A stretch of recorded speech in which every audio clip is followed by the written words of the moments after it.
All right, we're going to finish up on fetal to neonatal transition. We talked about assessing the unborn child, the fetus, and now we're going to talk a little bit about mom's history or maternal history. So you'll want to look at maternal history when you're going through the medical record for the newborn. Knowing mom's history helps to determine whether there's going to be complications during delivery. So it's going to have an impact on the fetus.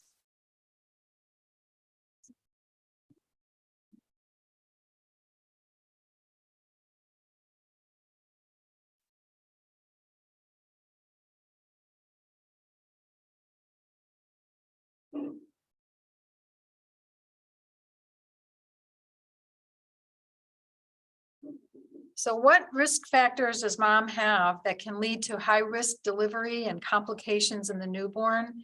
And the first one, it mentions the age of the mother can predict if there complications are going to occur. So if the mom is less than 16 years of age, there are complications. There's high risk for miscarriage, high risk for early delivery. Same thing happens here. It says greater than 40 years, but the current textbook says greater than 35 years puts mom at high risk for miscarriage and premature delivery.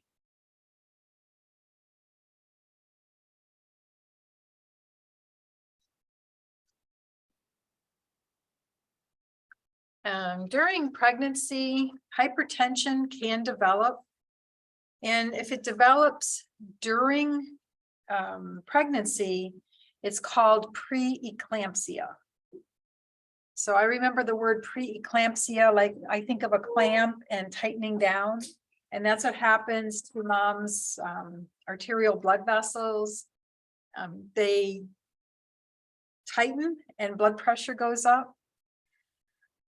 Chronic hypertension would be mom has hypertension, then gets pregnant, and then the hypertension continues throughout pregnancy.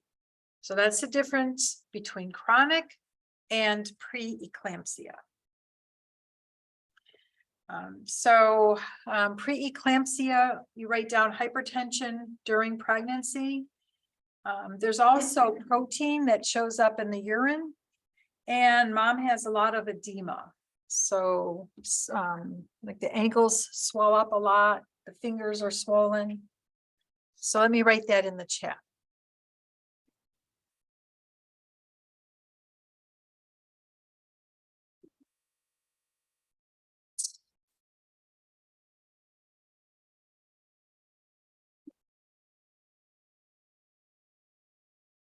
For pre or for Is E? the diabetes, is the diabetes a component of the preeclampsia?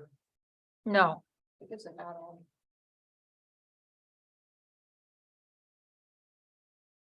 So Yvonne, because I've never had it, is it like normal though for women to get some sort of like swelling though for being pregnant, or is that like actually not really supposed to happen? Yeah, I remember swelling. Okay, so this is like severe swelling, like Yeah. feet getting used.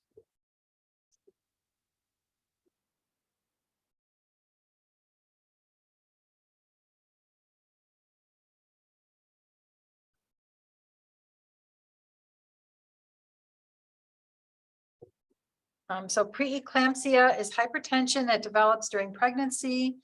There's also protein that shows up in the urine, and that's called proteinuria. And there's a lot of edema that results also. So that's preeclampsia, and then it asks, what is eclampsia? And eclampsia is seizures that result from hypertension. So eclampsia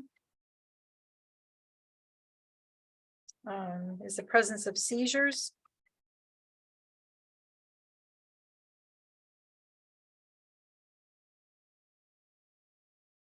So not good for mom's brain, not good for, have you ever seen anybody have a seizure or like a grand mal seizure? Yeah. A lot of Yes. them. I've seen women having You have? Yeah. So during the seizure, tell me what you see. It's pretty much like any other seizure I've seen. They just have to be pregnant, but there's usually, others, signs that they have the hypertension and the extremities. So they have full circulation. And, they usually have anxiety before and after the seizure. Oh, interesting. Is that an Um, emergency situation? Yes. I know preeclampsia is like really bad, but that one sounds even more. severe. Yeah, so they're going to want to do a C-section. So with a seizure, and you have all of your large muscles contracting, you don't get a chance to breathe because of the seizure. So during a seizure, you're not breathing to get oxygen into your blood, to get blood to the fetus. So it's not, it does compromise oxygen and blood flow to the fetus. So yeah, eclampsia is not a good idea. Sorry, do they treat seizures differently when you're pregnant? Because like, don't they give Ativan for seizures usually, but can a pregnant woman get Ativan? Good question. I don't know the treatment. But to give something that stops the seizures, does that get through to the fetus, and can that affect the fetus? Yeah. They treat it pretty much the same. I've seen that at the end of delivery, and they usually try to continue to provide oxygen. For the seizure, if possible. So place mom on oxygen and give them some Ativan. Depends on how the seizure.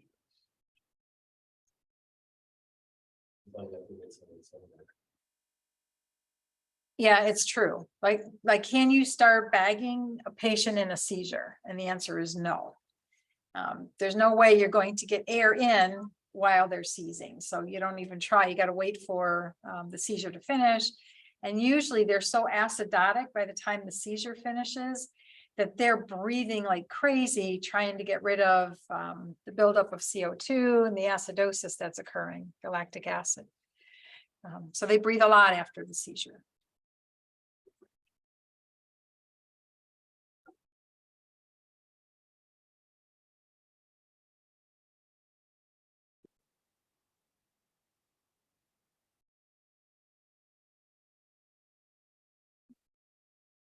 The next complication is gestational diabetes. Gestational diabetes is diabetes that occurs while mom is pregnant, but it goes away after the baby is delivered. So that's gestational diabetes. So diabetes during pregnancy only.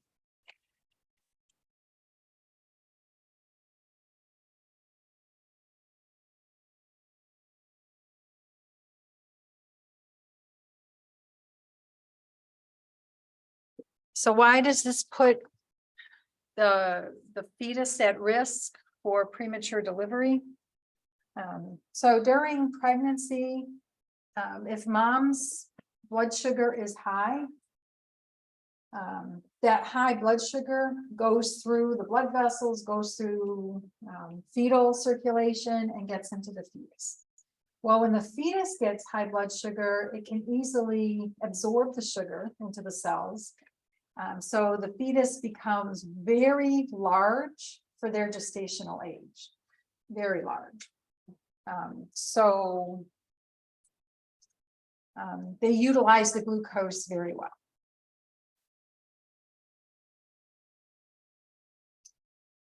So mom's insulin is blocked, which causes high blood sugar, but the fetus can utilize the high blood sugar. Should I put that in the chat? Oh, you got that.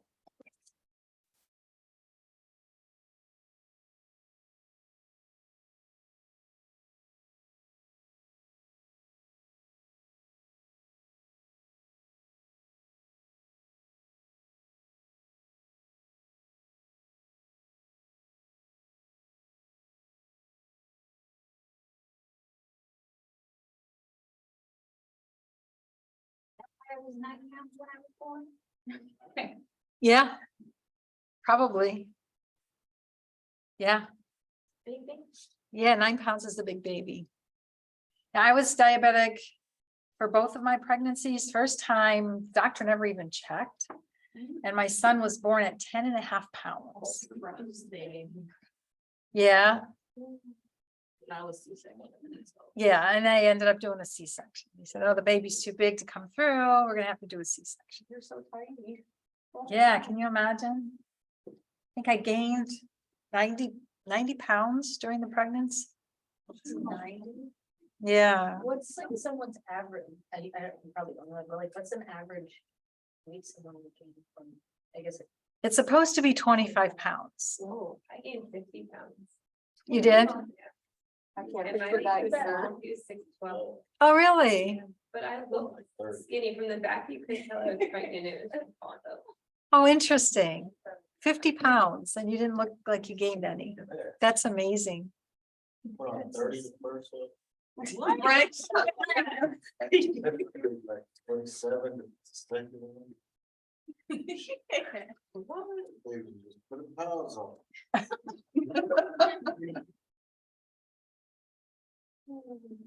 Gotta take into account not just baby, it's placenta, it's a whole lot of other stuff in there. Yes, yeah, yeah, good point.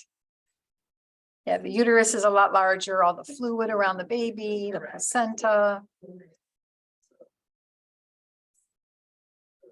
It varies due to whatever your pregnancy is like.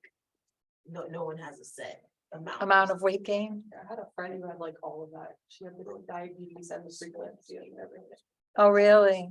I don't know what her boys were born at, like 30.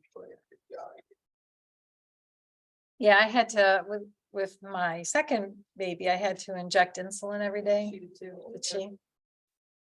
Yeah, She hated it. me too. So the next complication or what puts a fetus at risk is cigarette smoking. So nicotine in cigarette smoke or whatever form of inhaling or getting nicotine into the body, it causes constriction of blood vessels. So if mom is smoking while pregnant, there's less blood flow to the fetus. So it says uterine vessel constriction in low birth weight infants. So the reason they're low birth weight is they're not getting the same amount of nutrients if mom was not smoking. So less blood flow, less development, and they're going to be smaller than normal. So we're low birth weight.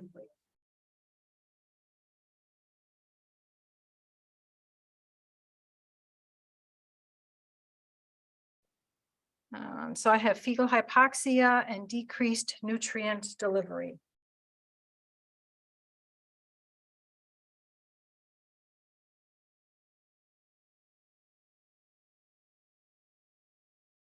With cigarette smoking.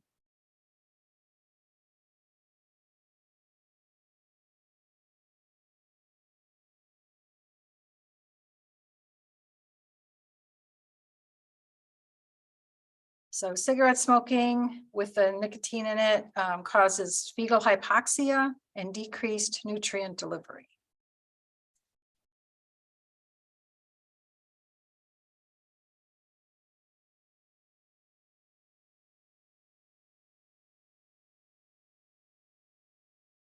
And then also drug dependency. Of course, that's going to affect the fetus. Cocaine, moms that use cocaine during pregnancy, the vasoconstrictive effects of cocaine are even stronger than cigarettes and nicotine. So usually this results in premature delivery. These babies are born like 22 weeks, 20 to 24 weeks. So the potent vasoconstrictive effects decreases fetal, uterine, and placental blood flow. Not only that, when the baby is born, they are born addicted to the drug. So they're very irritable, they're crying, they don't feed well.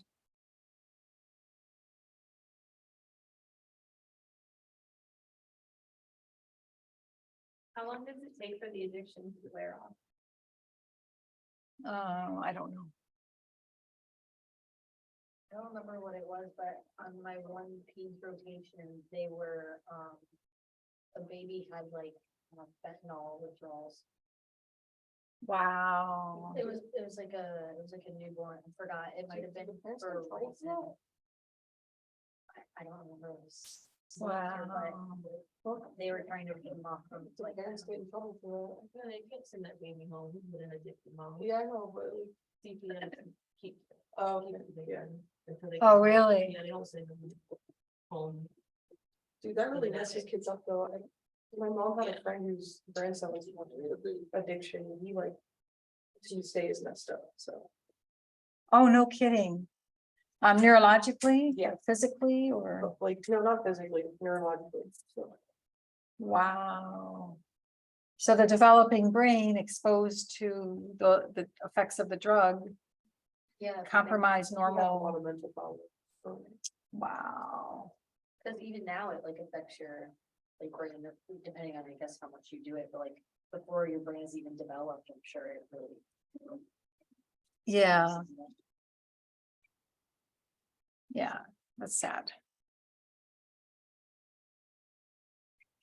The next one listed is alcohol abuse. And I was told that a glass of wine a day or having a beer a day when you're pregnant is good. It relaxes you and what year was this? 1983. And they didn't wear seatbelts back then.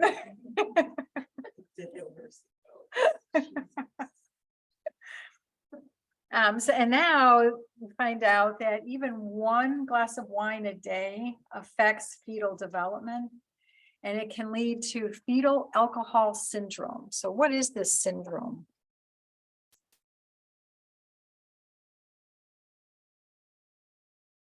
The newborns are low birth weight, they can be mentally retarded, have neurodevelopmental delay. They can have facial deformities. And looking it up on my phone. It says the distinctive facial features of fetal alcohol syndrome, and this comes from Mayo Clinic. Small eyes, an exceptionally thin upper lip, and a short upturned nose. And then it also mentions there can be deformities of joints, limbs, fingers, and then slow physical growth before and after birth. So that's a pretty heavy duty list.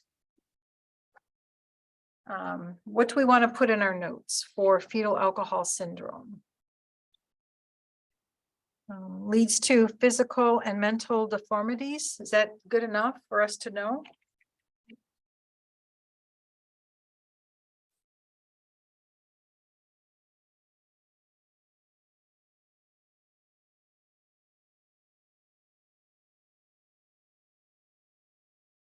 Doesn't make sense. So physical deformities. Small eyes. Small lips. Or small upper lip.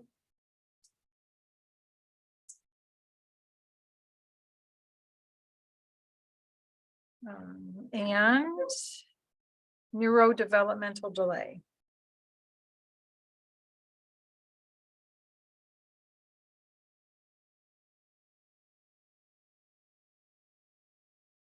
So fetal alcohol syndrome leads to physical deformities. So I mentioned the face mostly, small eyes, small upper lip, and also neurodevelopmental delay.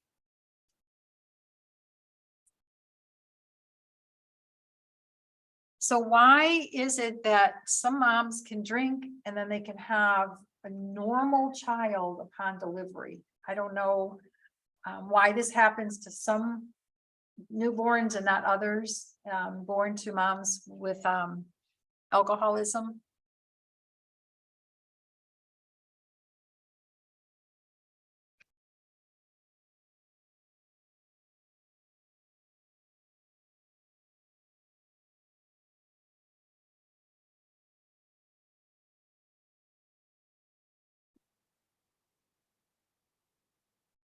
And now we move on to the effects of anesthesia during delivery. So childbirth is considered one of the most painful experiences of a lifetime. And can mom be given some medications to help endure the pain during delivery? And the answer is yes, but to give a narcotic like morphine, it does get through to the fetus and it can lead to depression of respirations in the fetus. So they'll be born, but now they're not breathing well enough to sustain themselves. So that's the problem with giving a narcotic to mom. So what are some other choices other than giving a narcotic? Bupivacaine, Say that again? bupivacaine, Bivacaine? bupivacaine. That's what they get for an epidural. Oh, okay, so that was an epidural is injecting something into the spinal cord, and it stops any sensation from the waist down. So epidural won't affect the fetus at all, which is good. It does affect mom feeling how to push. So during a vaginal delivery, mom needs to push to help get the baby out, but they can't feel anything. So it kind of compromises the ability to push really well. But at least that the pain of the contractions is not there. Now, if a cesarean section is needed, and that's where an incision is made in the like very low abdomen, like right above the pubic area. And then an incision is made through the uterus, and then the baby is taken out that way, and that's called a cesarean section. So of course, before any surgery is done, mom has to be sedated. And it's either the epidural, or if they're given general anesthesia, that can affect the baby also. So here the first bullet lists thiopental, nitrous oxide, not nitric oxide, but nitrous oxide, are used for general anesthesia. The problem is it does get through to the fetus and will cause respiratory depression in the newborn.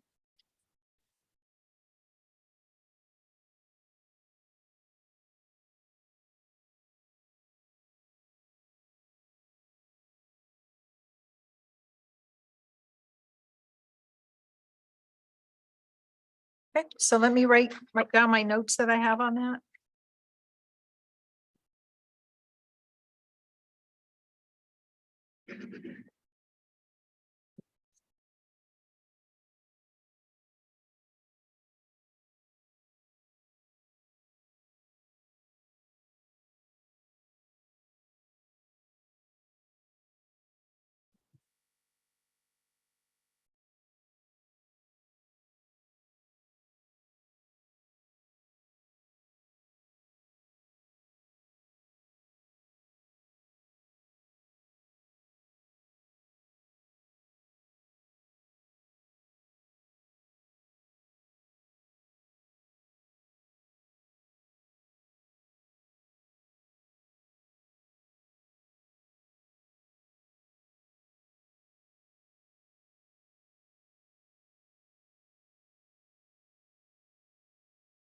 So in order for the fetus to exit the mother, the cervix has to dilate to 10 centimeters in diameter. Due to the pain, narcotics may be given. And then the narcotics are absorbed into fetal blood. What is a cervix? Does everybody know? I mean, I don't know if I'm giving too basic of information, or you're like, oh my gosh, she doesn't know what it is. Everybody knows what a cervix is? Okay, Brett's not saying anything, so.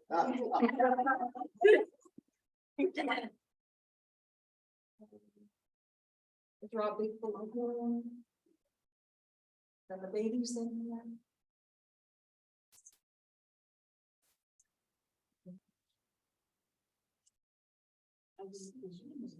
I hope so.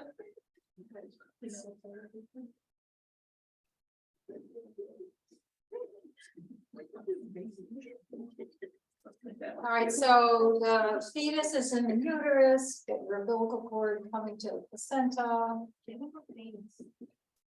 And now it's time for the baby to turn upside down, the head has to come down and it starts pushing on this area of the uterus. It's called the cervix. And then, of course, the uterus is at the top of the vagina. And when this dilates and opens up, then there's enough room for the head to fit through and the baby to come out. So the baby's always supposed to turn before it comes out? Yes. Yeah, Like always. originally the head's always at the top. Yeah, Correct. it's almost supposed to. It It makes- goes What when makes- it's reached. Turn, like when the baby's ready and just. What makes it turn? That's a good question. I wonder if it's just the weight of the head. The head is the heaviest part of. So if you got a small head, that's when you have a. Maybe. Or it could get wrapped in some umbilical I cord. was a C-section. You're a C-section baby? Yeah. A lot of people were. Is it because your head was not? My, no, the umbilical cord was wrapped around my neck, so like. Yeah, that Wow, happens to a that's few people I know. My friend had a broken leg because his. Then be a C-section of the baby. No, I don't know. Any Came out. concerns? The day before he was supposed to be scheduled for a C-section. He was tired. I was ready to come out. Oh, okay. Then everything went normally. There was a Or little C-section. noise that went down. Oh, I had to go in the car and I can move these flying down. Or maybe it's because like there's not enough room for the. Like, say if like it was a smaller person like me, if there wasn't enough room, they not be able to like turn. If that makes sense, because I feel like a lot of smaller people have C-sections and. Usually when I'm seeing like tiny people like that, it's just like humongous. Turn early on. And like when you get like sleep, everyone else like ask me that. oh. Terrible. So did her water break? Did all this amniotic fluid come out? And that's what happened at work? Right along. Right in the heart? Yeah, we was just, we was packing up, just getting the last minute stuff to pack the bag for the next day and didn't even have. I see. Not at But Walmart. between- not at Walmart. It's just like- But between happening and delivery, isn't it like 12 to 24 hours? Okay, so we got there at like 10 o'clock that night, the memorial list, and then by 7:45 the next morning. Yeah. We was delivering them. Yeah. I was in there yelling, stop pushing with your face, push with your thumbs. That's not what you're supposed to do. That's pretty funny. Did we answer the last question? Does after. Yeah. Yeah, we did. Set up the girls or the waist down, so they don't affect the penis. Right, Maybe the Yeah, waist it's just- down. from the waist down, and it's just the spinal cord that's numbed. If you have enough a girl and like your whole body goes numb from like your neck down, does that mean it could be affecting the baby too? Cause I've had like a friend or two that have had an epidural and they're like, my whole body paralyzed. Like I couldn't move anything below my neck. And then at that point, we probably intubate and do general anesthesia to ventilate, right? Yeah, if it affects, if they don't lay you down quick enough, then the medication kind of migrates up and then affects higher than just the sacral nerves and below. Is that what gives them like the shakes after? That's reversal of anesthesia. It's kind of scary. Yeah, like, they just- and I'm like, what's going on? I'm panicking now. Oh, I can imagine. We were having a seizure or something. We just couldn't even talk. Yes. What the hell is going on? Yeah, so that could be the medication wearing off. All right, so if a newborn has depressed respirations, you get the respiratory rate and it's either 0 or, 20 times a minute when it's supposed to be 40 to 60 times a minute is a normal respiratory rate for a newborn. So if they're not breathing enough and mom had narcotics, what should be given to the newborn? What medication?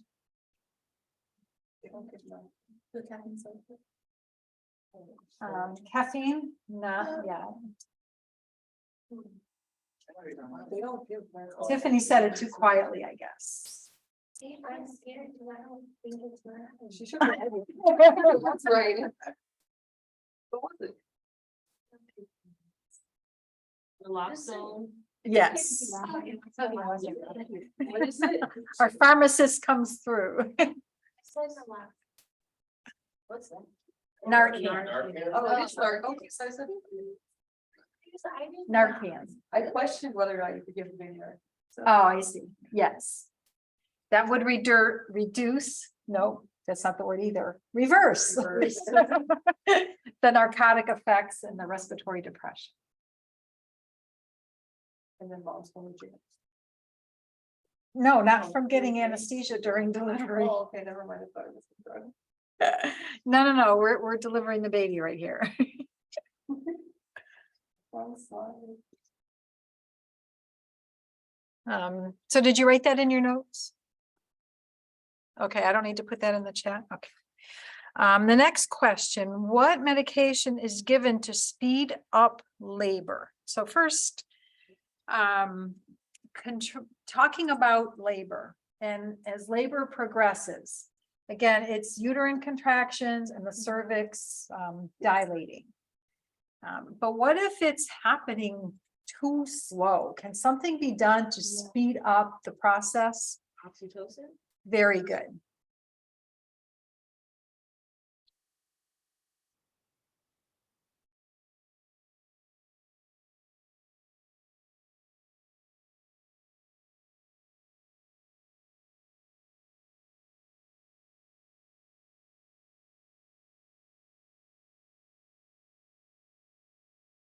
So oxytocin is generic.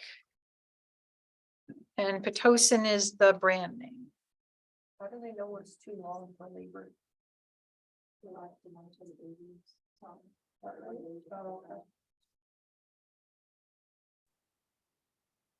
okay. So who has the youngest baby right now? Is it Danielle? How old is your youngest? 3? Anybody younger than 3? No. So can you remind us as to how frequent contractions occur before? I feel like my contractions were like every 3 to 5 minutes or so when it got closer to the time. Before that, I was honestly sleeping, so Wow, yeah. not bad if you can sleep through pain. Yeah, I mean, I didn't have an epidural or anything, so I went to sleep. Oh, that was your way of escaping Yeah. everything going on? They just woke me up to check me to see, but I mean, I got to the hospital at 4, people had 12. I think So 8 hours. pretty quick. So contractions start coming closer and closer together, and then 3 minutes prior to the head actually coming in to the birth canal. But if that takes too long, then they're going to speed it up by giving a drug. And they can also induce labor by delivering Pitocin. So if mom is 40 weeks and still hasn't started going into labor to deliver the baby, then the obstetrician will schedule them to come in, get Pitocin, and then that'll start the contractions, and then the baby will be born shortly after that. But apparently it causes the contractions to occur more strongly, more forceful, and it's supposedly more painful to have Pitocin being delivered.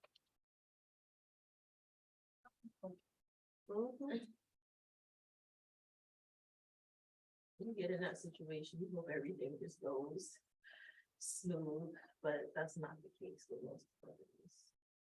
with most deliveries. We just hope for the best. Yeah, I think they're gonna do that. and hope that you forget it all after it's over. I don't know, we do sometimes, that's the thing, we forget, 'cause it's true, it's a little traumatic, just a little bit, Just a lot of. just a good amount of traumatic, so. We found it in for me not wanting to have a kid, guys. This is not selling it. No.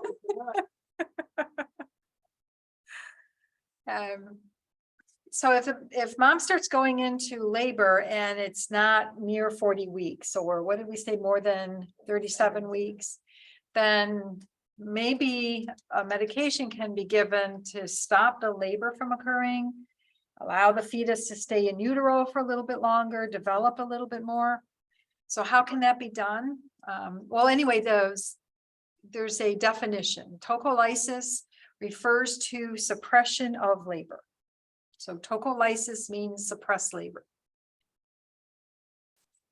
And then for the tocolytics, it mentions magnesium sulfate. So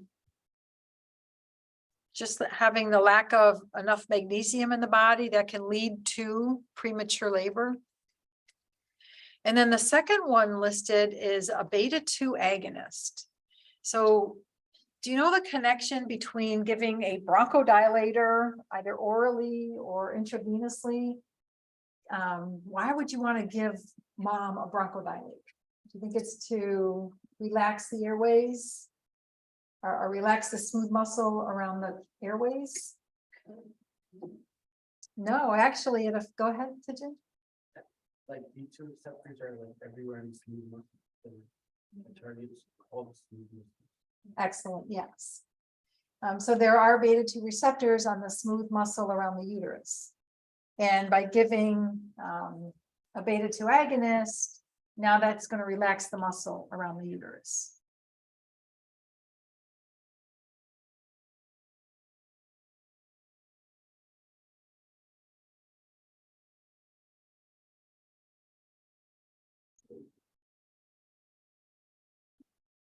Once you suppress labor, does your body still try to do it naturally a second time, or do they have to induce it? Oh, no, it will still have other factors that will cause uterine contractions and labor to occur. So I just wrote down magnesium sulfate inhibits preterm labor. It also treats eclampsia, preeclampsia.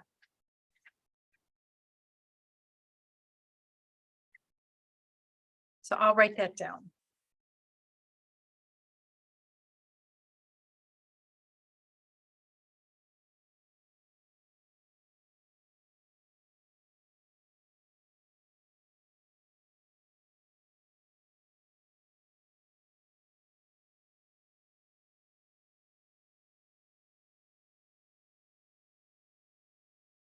So magnesium sulfate inhibits preterm labor. It also treats preeclampsia.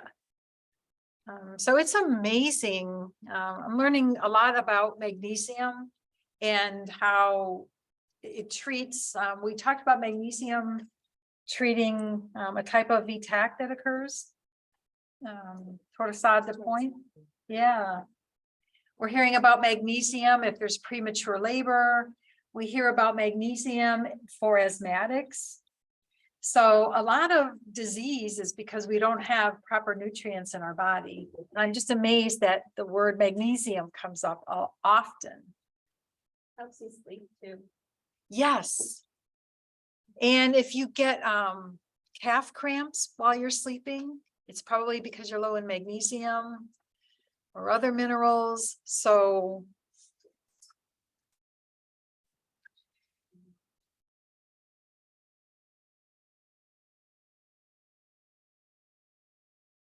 and then for the oral beta-2 agonist, I just want to tell you the name of it.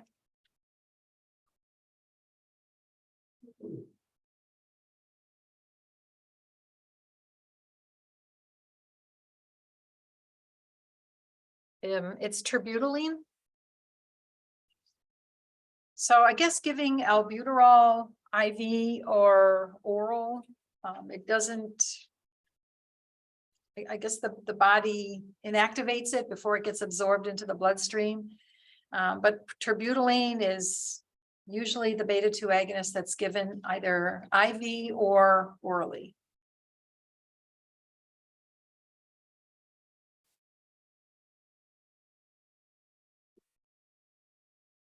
All right, so we'll take a break so I can go eat my oatmeal. And we've got the-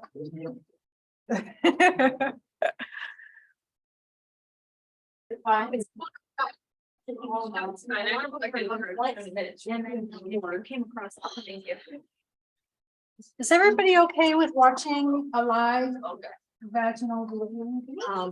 Like right now on video or like in person? Like right now on video. No, Kim said we have to watch two in person too. So, Yeah, that's why I asked. I thought she meant like right now. Yeah, I know it's in the hallway. So, definitely another Yeah. mental birth. I might make sound So that effects. you not ever have a kid. I might make sound effects. Just bite on your shirt or something. You're gonna feel the pain inside. Yeah, so I looked on YouTube to try to find something and it didn't really show. I mean, it showed mom, but it didn't actually show the baby being delivered. So this is a really old video. Actually, the paramedic program gave me a copy of it, so that's how I got it. They'll come out the same way, so it's like. Make it feel the same. Color. Surprising. Beginning the night. It's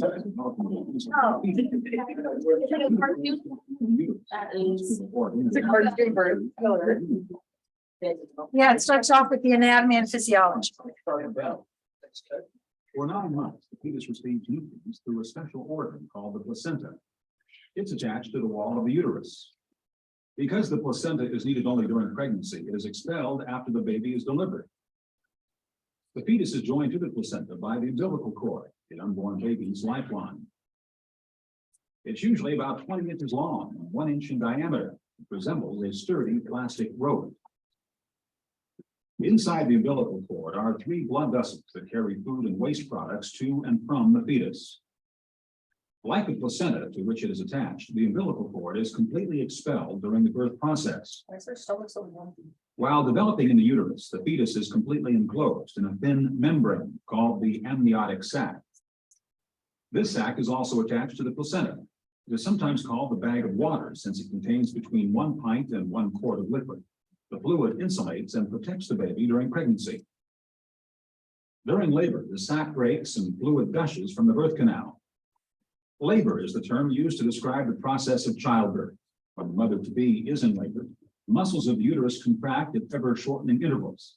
It is this series of contractions that force the baby and later the placenta or afterbirth into the outside world. The fetus enters the birth canal through an opening in the uterus called the cervix. During the first and longest stage of labor, the cervix gradually stretches until it is large enough for the baby to pass through. The contractions of the uterus, which bring about the stretching and move the fetus into the birth canal, cause the pains known as labor pains. Most women giving birth for the first time will remain in this stage of labor for about 16 hours. When labor begins, contractions typically are about 30 minutes apart. The cervix is dilated 2 to 3 centimeters. As the birth approaches, contractions occur every 3 minutes, and the cervix dilates to 10 centimeters. The second stage of labor begins when the baby starts to move into the birth canal or vagina and ends when the baby is delivered. During this stage, contractions become even more frequent and labor pains more severe. The woman will feel the need to push down at this point. Birth is imminent. The second stage of labor may last a few minutes or up to 2 hours. During the third and final stage of labor, the placenta separates from the uterine wall. Contractions return, and the placenta and fetal membranes are expelled from the uterus. This usually takes place within minutes after the birth. However, in some cases, it may take up to half an hour or more. All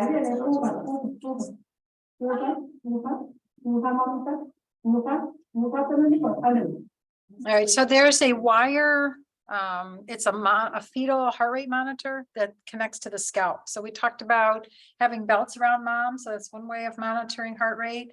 But once the membrane breaks and now there's access to the head, then they can put it's almost like a needle, like they kind of hook it into the scalp, and that's how they monitor heart rate during delivery. That sounds For the baby, yeah. So do I stop it? The face is facing down. No, I didn't stop it.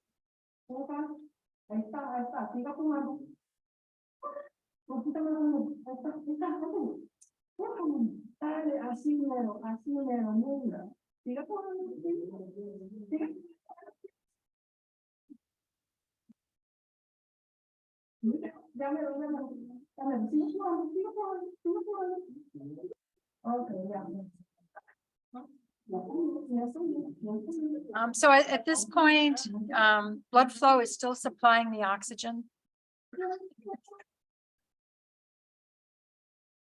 So this is, I don't know, arbitrarily.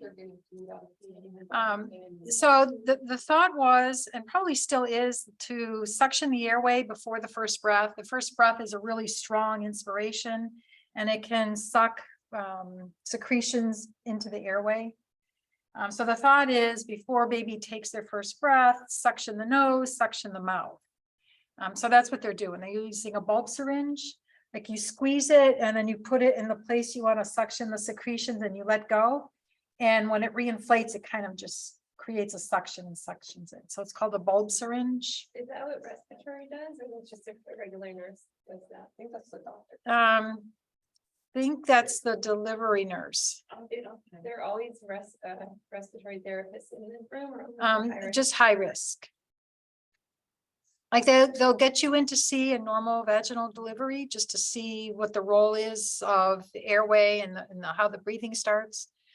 But typically you're there for high risk. So you get ready with some nasal CPAP, like a mask, vague valve mask, things like that.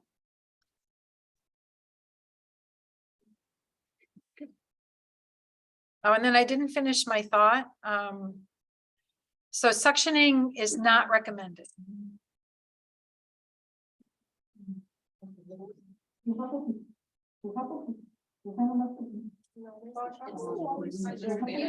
Supposed to be crying. No, not yet. So the oxygen is still getting through from the placenta.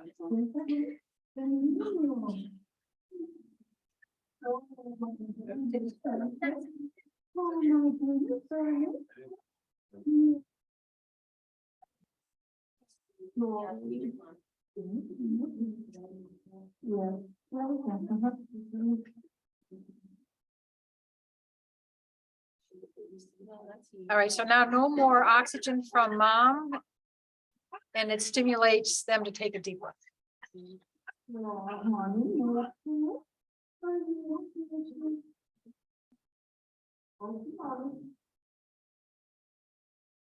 All right, and now look at how large the placenta is. Isn't it huge? Summer, are you okay? You all right? Breathe, breathe, breathe, breathe, breathe. Oh, just in the front of my. Vaughn.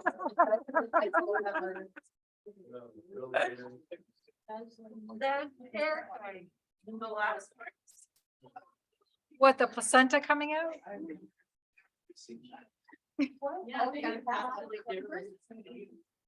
You've never seen that looking on YouTube? That's right.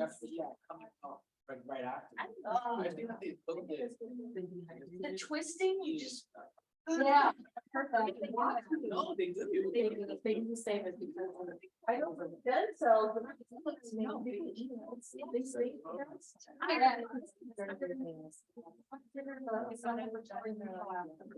yeah. I just need to.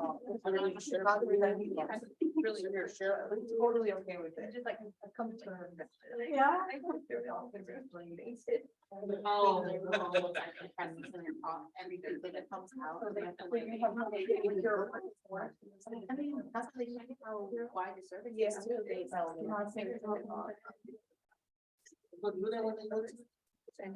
No, they don't. No, they don't. Yeah.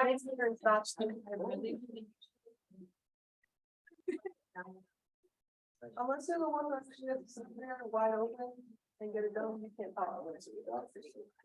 Go to the. Make sure it's okay. They got this water, I just go in and have to my kids. They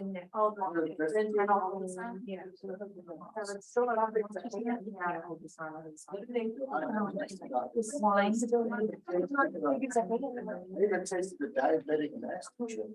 Well, my group would have to drink. It's You see how many- It's really encouraging to see Brent with such a like in there kind of bad. It's really nice, but it's just. So glad. But it's really good to see like a man who's actually good for. So scary and that's it. When that baby was like spilled, in the sewage, and it was such. Wouldn't they want? Like, when you such that out, you said the baby takes its first breath right after that. Wouldn't that be like the baby being in the cervix, they can't really take deep breaths, so. So I don't think you it was. want to do that before the first round, if that does not cost. Okay. And you want to see anything that it's not. The American Association, or American Heart Association, goes through. They have like life support. They no longer recommend suction. Okay. They want it to be minimally invasive during delivery. So basically, I mean.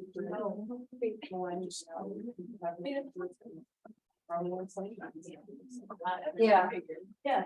However, so with that being stated, and it's coming up in another lecture too, go through resuscitation. When you go to see a delivery, they're still suctioning every single time. So I tell you what the American Heart Association says and then what actually happens. Okay.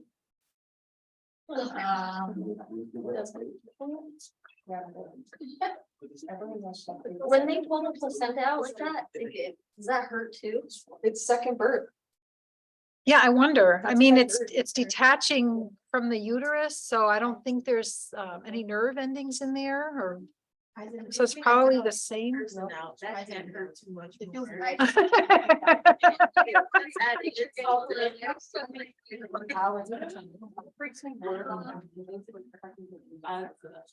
I mean,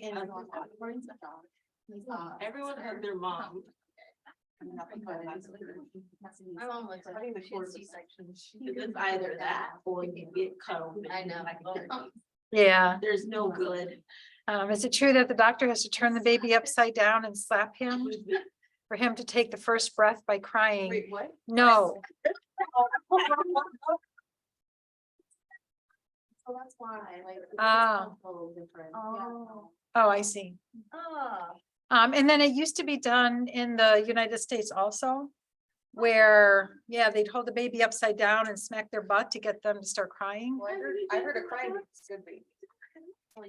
But it's not necessary to do that. So Yeah. what's going to stimulate breathing is the fact that you're cutting the umbilical cord, and now the baby isn't getting any oxygen. They become acidotic.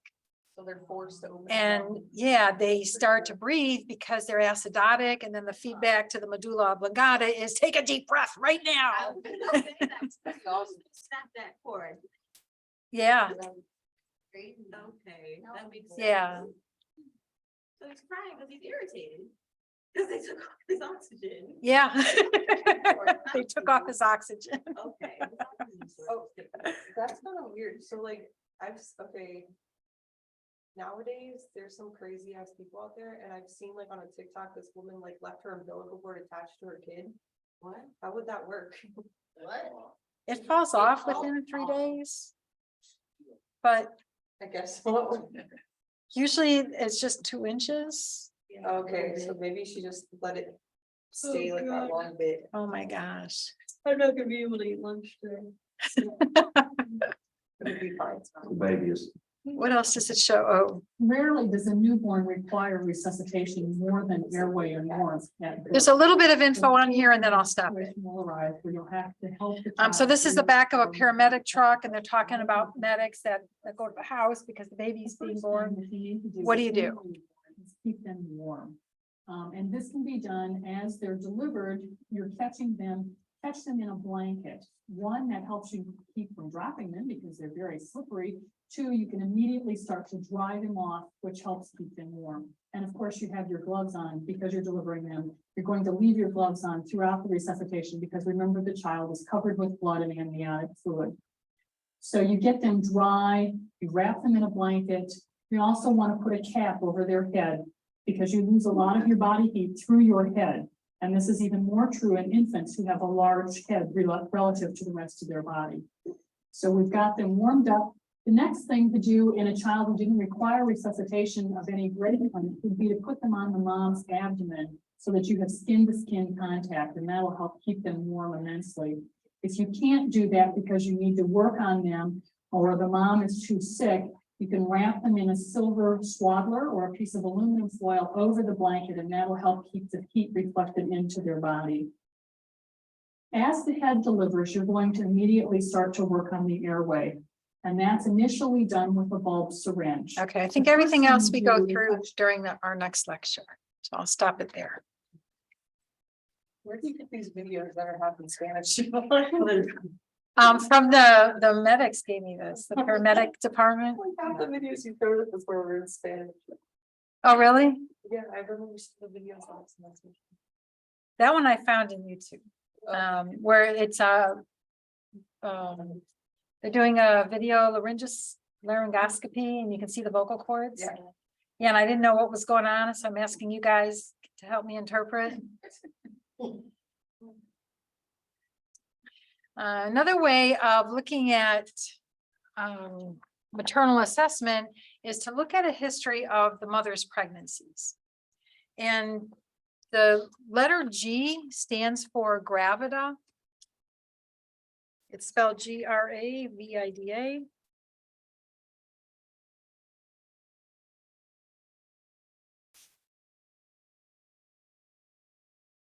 So gravida is the number of pregnancies, the number of times mom was pregnant. If mom was pregnant with twins, it's still one pregnancy.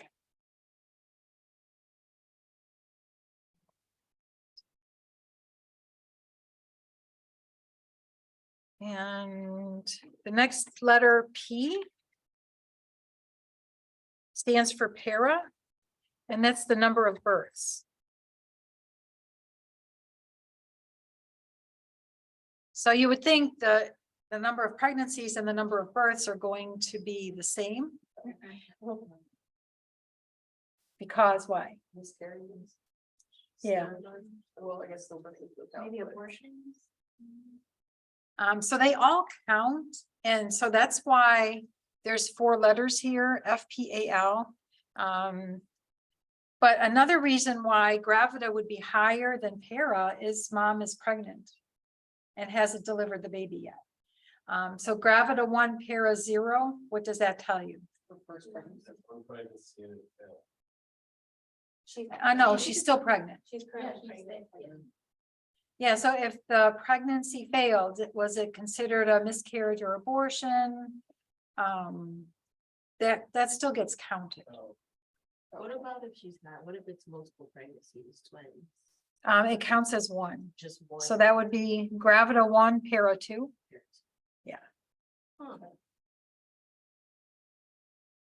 Huh. So in Scott's neonatal pediatric book, instead of using F for full-term births, he's using T for term, full term, instead of F full term, it's T full term.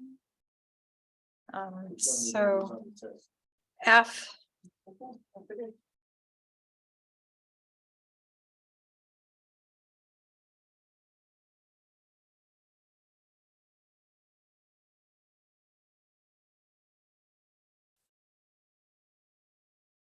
So I wrote down whether it's F or T, It refers to the number of babies born at full term.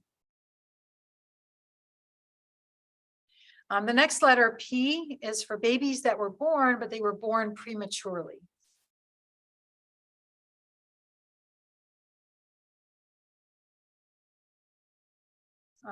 A could be abortions or a miscarriage.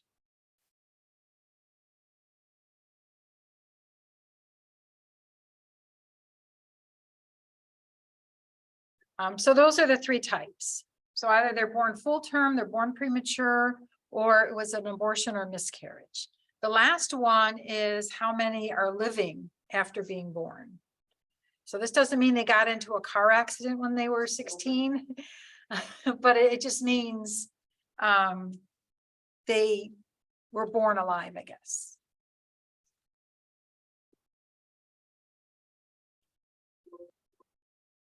What did I do?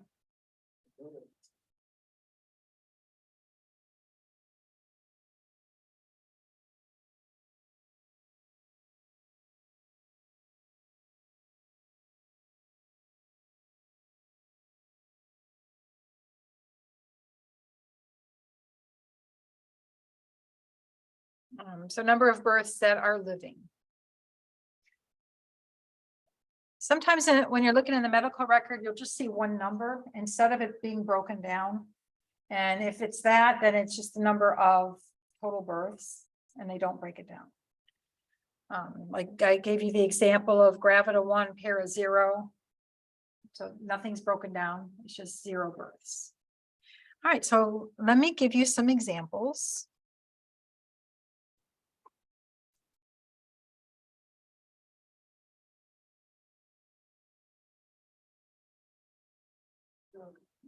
So here's the first one. So write this on your paper and see if you can figure it out.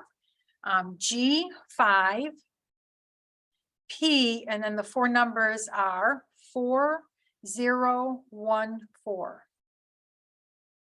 4014. So how many pregnancies? 5 pregnancies. How many of the babies were born full term? 4. Were there any born prematurely? Any miscarriages or abortions? 1. And then how many are living? 4. Very good. Okay, here's another one.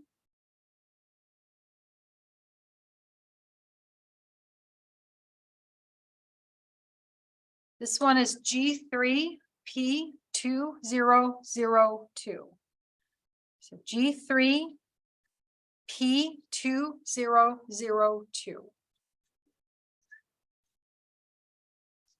How many pregnancies? 3. How many births? 2 full-term births, and they're living. Mom is currently pregnant. Does that make sense? Yes. Repeat that. But how, and it's not from a miscarriage or. She said that gravida can be higher than the para if they're currently pregnant, so they're expecting the 1, so once they have the full birth, it'll be G3P3. Okay, so. Yeah.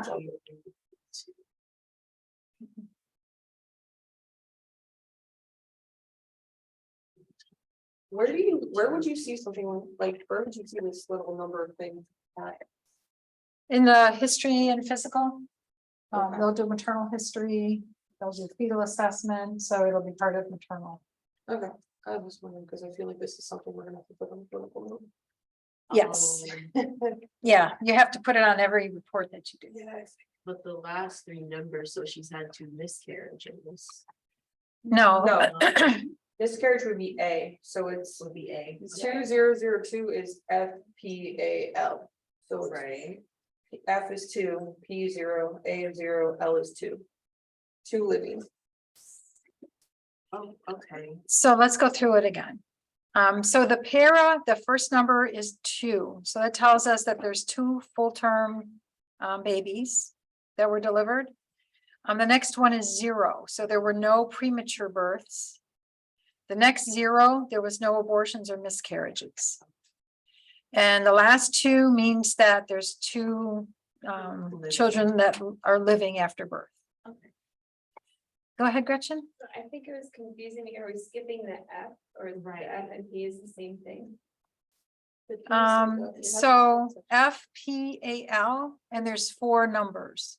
There's Right, but- 1, 2, 3, 4, 5, 6 letters and only 1, I don't 2, think 3, there's a 4, number. 5. For the pair of births, it goes right for the F, like, There's that's what. no P, okay. Yeah. Like it's a subsection for what P P2 represents. is really.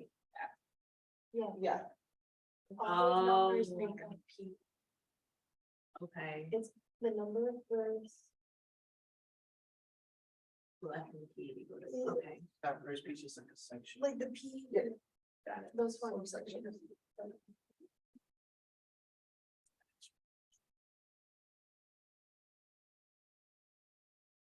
So the example given here, G5P3013, if there was just one number after the P, it would be 4. So if it didn't break it down, it would be G5P4. And how did I come up with 4? Do you know? 3 + 1. Yeah. 3 were born full term, 1 was born, or 1 was an abortion or miscarriage.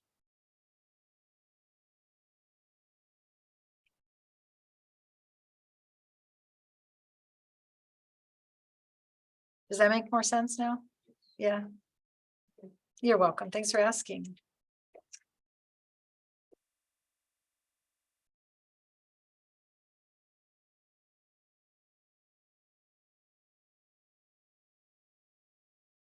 So what about this one? G1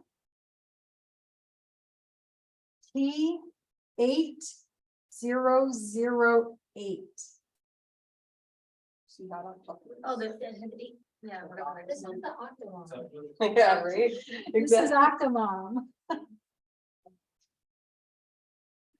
That's how you're gonna see a higher P than a G, is if they have. If they have their multiples in one bird. Yeah, 8 is enough. Too much.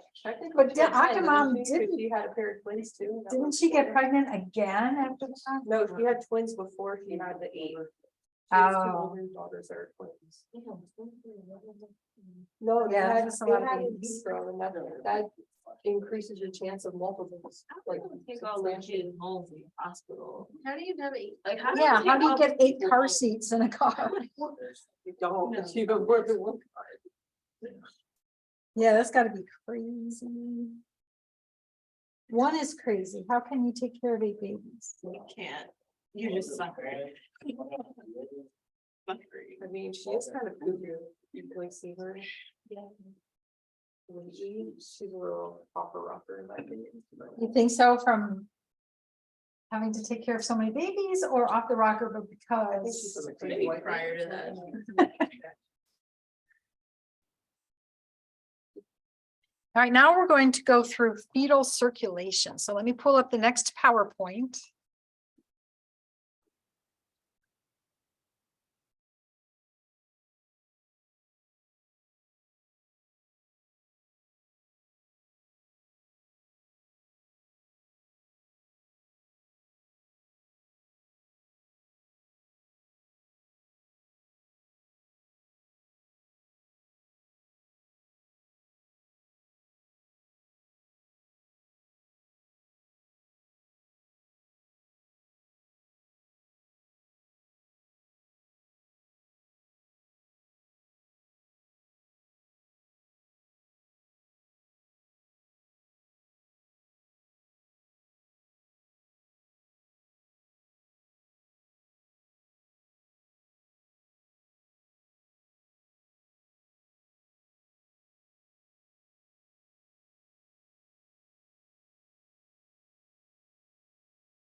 This shows fetus in utero at week 14.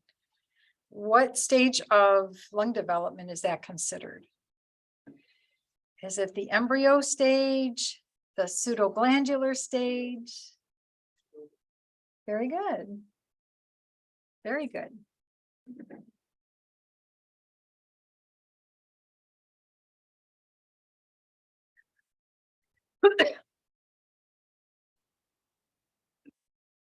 So one of the amazing things about nature is looking at how the blood flow for a fetus depends on the oxygen coming from mom. And then as soon as birth occurs and there's a deep breath, it switches over to our normal adult circulation. I just find it fascinating. So there are some objects that make this fetal circulation possible. So I'll give you the list and then I'll pull up a drawing of fetal circulation and we'll see it. So we know that the umbilical cord has 2 arteries and 1 vein. The umbilical cord carries blood to and from the placenta. And that's where the fetus is going to get their oxygen, get rid of their carbon dioxide. There's a duct that allows blood to bypass the liver. It's called ductus venosus because the liver doesn't need to metabolize anything because mom's blood already did that. So the ductus venosus will shunt blood from the placenta to the inferior vena cava. So it just goes right past the liver. Foramen ovale is another shunt that's available during fetal circulation. It shunts blood from the right atrium to the left atrium.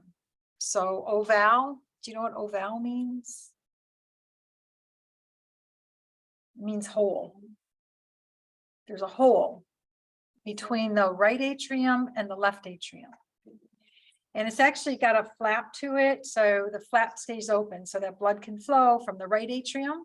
So the blood will come back from the placenta, come into the right atrium, and then it'll go past this opening, this ovale, into the left atrium. Blood flow bypasses the right ventricle and therefore bypasses the lungs. Then we'll look at the ductus arteriosus. This shunts blood from the pulmonary artery to the aorta. And that way blood flow bypasses the lungs. So that's what we'll look at as we're looking at the circulation. And, oh, great.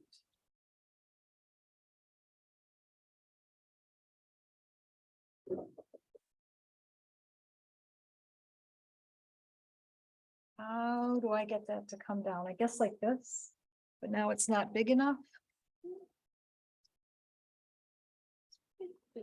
Whoops.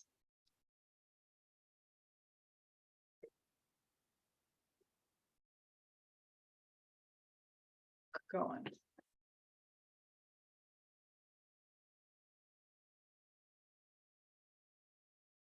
No, it doesn't like me doing that, I guess. Okay. All right, so let's follow fetal circulation. There's actually 2 pathways that the blood can take when it's coming back from the placenta, going into the umbilical cord, bypassing the liver. So at that point, there's like 2 pathways. So I'll explain both of them. I'll explain it again. I'll give you guys a minute to digest the information. And then I'm going to go around the room and ask each of you to explain it, because repetition is key. All right, so we see blood coming back from the placenta, and this is the ductus venosus. It's just a duct where the blood bypasses the liver because all the nutrients have already been metabolized by mom's liver. A little bit of flow goes in there, of course, to help the liver develop, but it's not serving its function like it does in the adult.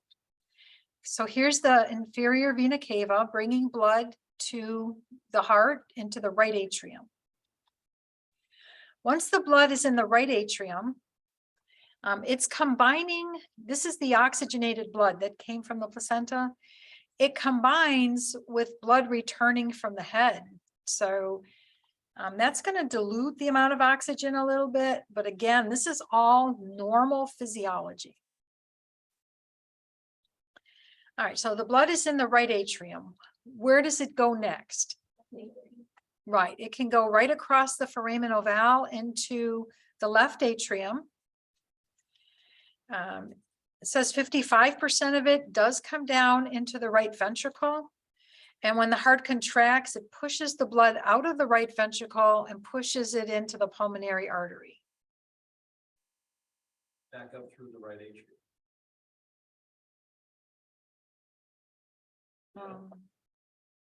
So So blood only goes forward. It only goes right atrium, left atrium, pulmonary artery. It can't go back. that 55% that goes in the right ventricle, that gets pushed up through the right atrium and then through the foramen ovale. No.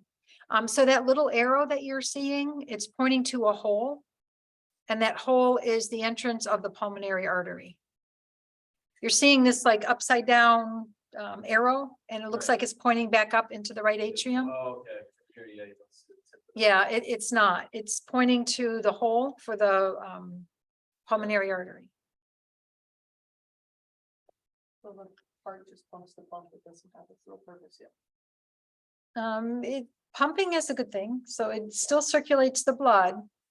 However, the blood flowing to the lungs, it's not where it's going to pick up oxygen. All right, so some of the blood flows into the pulmonary artery, and I'll tell you about that in a second. The rest of the blood that flows across the foramen ovale and gets into the left atrium, that blood flow is going to take its normal route, just like adult circulation. So that'll be left atrium, left ventricle, the heart contracts and it pushes the blood into the aorta.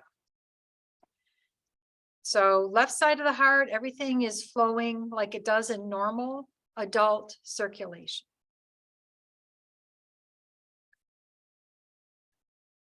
Okay, and now let's talk about the blood that went into the pulmonary artery. The blood that goes into the pulmonary artery, most of it, like 90% of it, is going to cross over this little duct, the ductus arteriosus, and get into the aorta. So right atrium, right ventricle, pulmonary artery, most of it will cross over the ductus arteriosus and get into the aorta. So that was 90% of it. Where does the other 10% go? 10% of the blood does flow to the lungs, but it's not to pick up oxygen. It's just to help with the developing of the structure of the lungs. So there's no gas exchange taking place. It just goes there, helps with delivering nutrients so the lung tissue can develop normally, but it does not pick up oxygen. Yeah, those pulmonary vessels are heavily constricted, and that's what prevents all the blood from flowing to the lungs and causes the blood to flow. Your own explanation. Yeah, across the ductus arteriosus and into the aorta. Okay, so I will explain it one more time, and then I'll be ready for you guys to explain it back to me. Tidjin? Well, before you explain it, I just want to make sure I heard this right. You said the placenta, the blood coming from the placenta has deoxygenated blood. No. It'll have oxygenated blood. So fetal blood going to the placenta is without oxygen. But once the blood gets to the placenta, it picks up mom's oxygen. And that's what flows back to the fetus. Why is deoxygenated blood going to the placenta? Because that's To what get machine rid of is starting, right? It's like an ECMO machine, it's filtering the blood right there and bringing it back to the baby. So the lungs are not working. So how is the baby going to get oxygen? How is the fetus going to get oxygen? From the venous blood of the mom? Yeah, Okay, so yeah. And then how does it get, how does it come in contact with the blood from the mom? this depends on the. Yes. Yeah. So you have it right somehow or other. So Maybe I'll listen to you go over one more time. and see what makes sense. All right, all I say is oxygenated blood comes from the placenta. I don't say anything else. So I'm glad you asked for clarification. Thank you. All right, so we have oxygenated blood coming from the placenta, returning back to the fetus. It'll bypass the liver via the ductus venosus and get into the inferior vena cava. This oxygenated blood continues up into the right atrium. Once the blood is in the right atrium, it has two pathways. One of the pathways is the blood will cross over to the left atrium, bless you, across the foramen ovale. And then once the blood is in the left atrium, it goes to the left ventricle, and when the heart contracts, it goes up into the aorta. So that's one pathway. The second pathway is some of the blood will go down into the right ventricle. The blood that is in the right ventricle, when the heart contracts, it pushes the blood into the pulmonary artery. So once the blood is in the pulmonary artery, only 10% of that blood will actually flow to the lungs. The rest of it will flow across the ductus arteriosus and get into the aorta.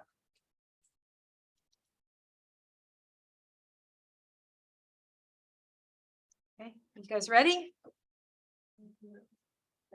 Who wants to start? You go first, okay? Okay, so starting from the placenta, oxygenated blood is sent up the. It's something umbilical cord to the ductus. Ductus venus or whatever. Venosus. Venosus, sorry. And that bypasses the liver. So you have a little going to the liver, but most of it bypasses the liver and goes up the inferior vena cava. Okay, And then that goes to the right atrium. Where a lot of it will go to the left ventricle. the left what? I'm sorry, the left atrium. I Left have it written atrium. here, left atrium. I was looking at a different line, sorry. And that's gonna be through the foramen ovale. Very good. And then the other bit is gonna go actually down into the right ventricle and into the pulmonary vessel, but it's more for like blood flow than it is for, you're not gonna get oxygen, ventilation, anything going on there. So the blood that goes there is just to help grow the tissue. So all of the blood in the right ventricle? No, when it goes into the pulmonary artery, it's gonna go to the lungs, and it's just gonna be for like basically help growing the lungs. Okay, you're just missing one duct. So when the blood gets into the pulmonary artery, so right ventricle into pulmonary artery, Oh, what that's where it happens? splits. Okay, that's the ductus arterius. Yes, Okay, so from there you said like 10% goes to the lungs and 90% rejoins the aorta. yes. Okay, and then from there, the aorta just takes it everywhere, and including the deoxygenate, it'll send out a descending back to the umbilical cord, right? Yes, very good. Yeah, so following the blood that's in the aorta, the blood will flow down the aorta and go through, where's our iliac arteries? Here it shows a branch. You've got your femoral arteries, and then a branch off of that is called the internal iliac artery. Those are the vessels that go to the umbilical cord. Very good. Good job. Thanks for going first. Who's next? Summer? Okay. Do I go through the whole thing or just one? Okay.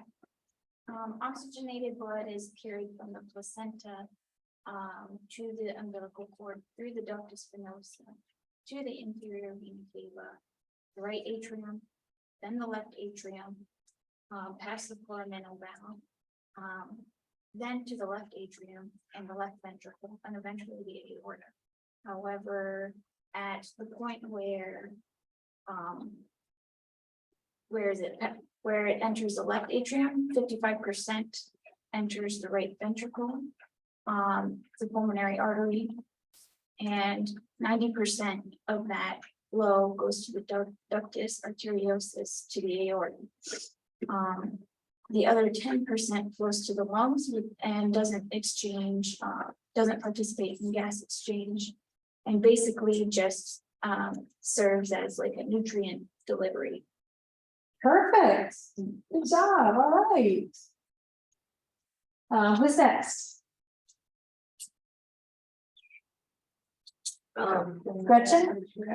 So the oxygenated blood from the placenta goes through the umbilical cord, through the ductus venosus, which bypasses the liver Mhm. and goes into the inferior vena cava to the right atrium.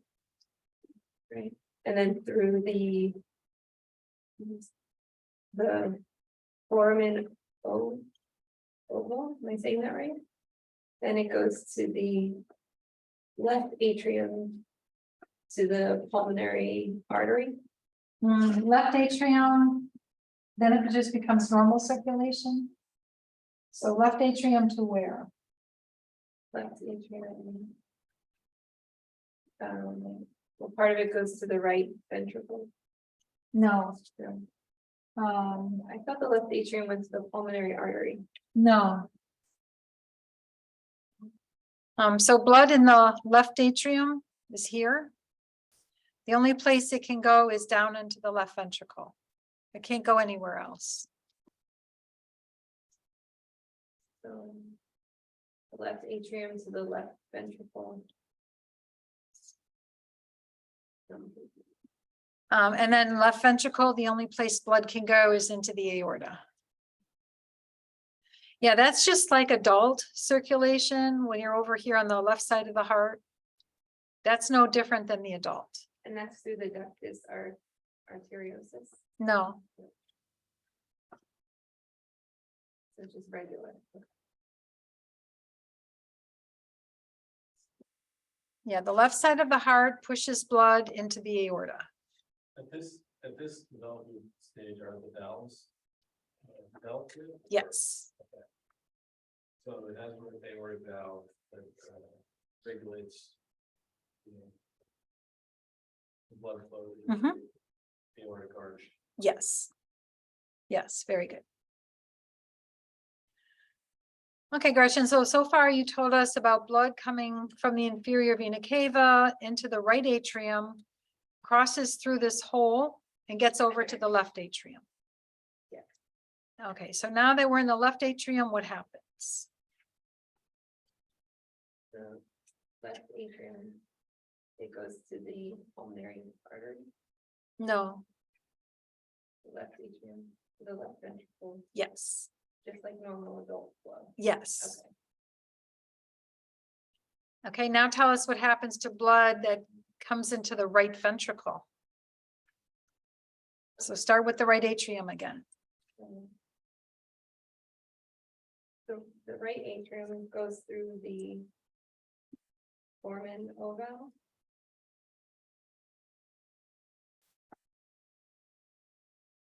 Okay, I got myself all confused now. Somebody else can go. All right, You were, I'm all backwards we're now. wrong.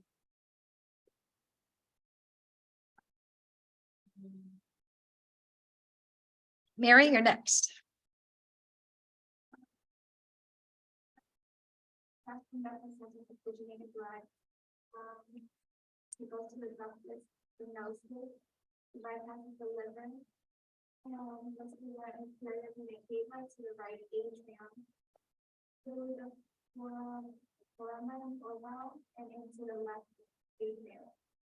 From the left atrium, then it goes to the left ventricle and then it contracts and goes to the aorta.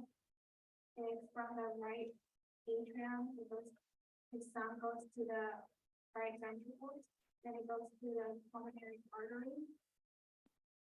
And 90% of it passes through the duct arteriosus and goes into the aorta. And 10% just helps with multiple vessel for lung tissue and it doesn't get the oxygen. Yes, very good. Pigeon, you're next.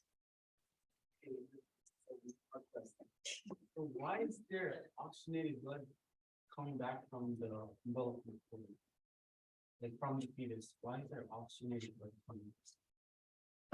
It's going to the fetus.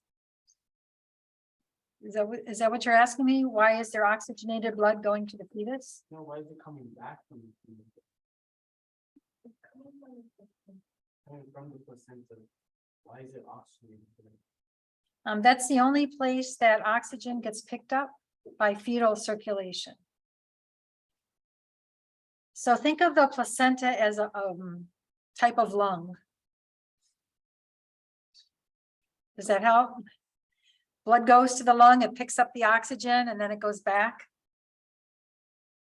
So blood comes down the umbilical cord, goes to the placenta, picks up the oxygen. Now it goes back to the fetus. Yes. I don't know what that means. So are there different words you could use to say getting oxygen back? Like from what structure to what structure? Maybe blood going back to the inferior. From the placenta. So why is blood flowing from the placenta to the inferior vena cava? Yeah, that's oxygen. That's oxygenated. Why is it oxygen? Baby use. That's right. Maybe you gotta maybe think of the fetus as just another organ of your body. It's a vein, it's All going right, to the. and the only way for like your liver to get oxygen to perform is through, what the mother does. So the mother blood is the only nutrient delivery system, and she delivers her nutrients to the placenta, which then is like a generator for the everything that the baby needs. They get it from the placenta. So the mom isn't pumping like we do. So if I was a different.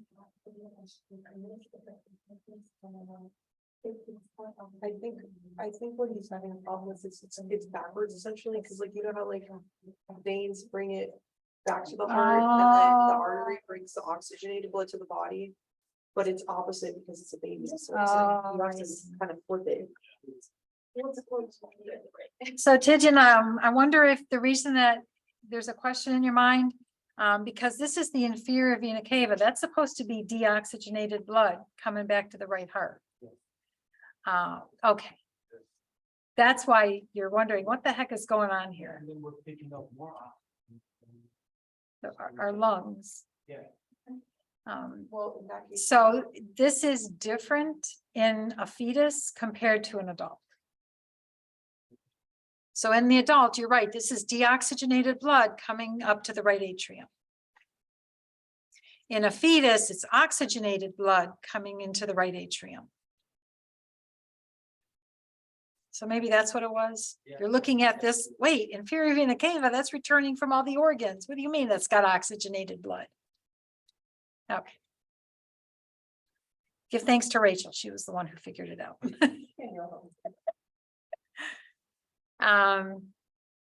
So you still want to give it a try? I go in every day. Okay. Marlon, are you ready? Blood from the placenta, oxygenated blood from the placenta is returning back from the fetus. Bypasses the liver via ductus venosus. Blood goes into goes through the inferior vena cava into the right atrium.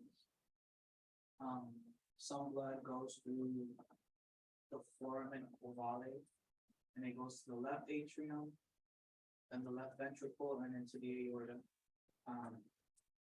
55% of the blood goes into the right atrium, and then this is why I'm negative, but it could go to the right ventricle, and then it pushes blood into the pulmonary artery. Only 10% of that blood flows into the lungs. It's only for development. then 90% will flow into the ductus arteriosus and into the. Yes, good job. All right. All right, one more. Who wants to go? Nobody? All right, so I just like repetition. I feel like repetition really helps to cement in the concept.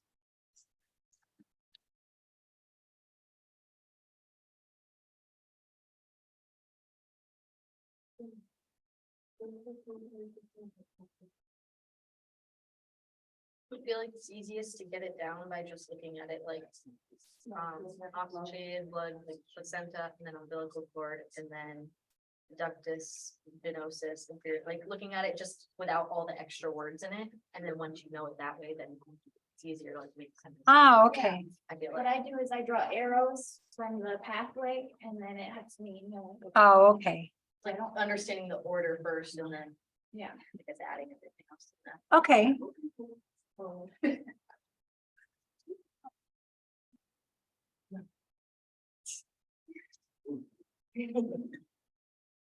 Name the parts of the fetus that receive the most oxygenated blood. Let me go backward to answer that.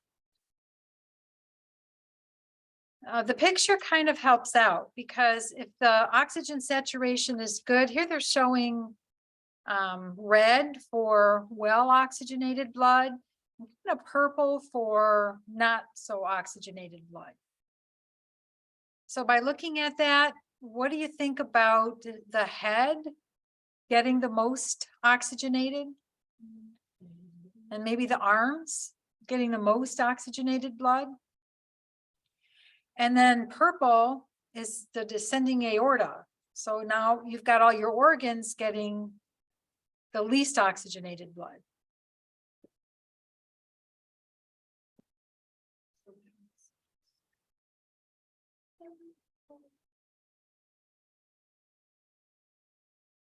Name the parts of the fetus that receive the blood with the least amount of oxygen. Did we answer that already? Would it be everything connected to the descending aorta? We'll pretty much say anything below the heart. Below the heart? And all the organs below it. Okay. You didn't like descending aorta? No? All the blood flow in the descending aorta?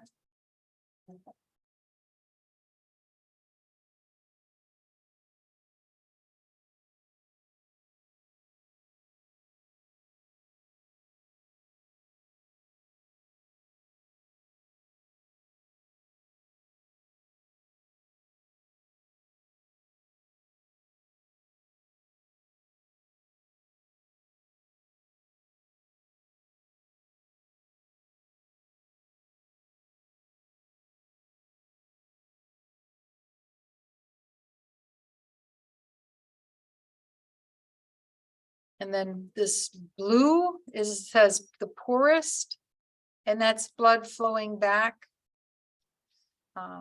That's like on the venous side of things.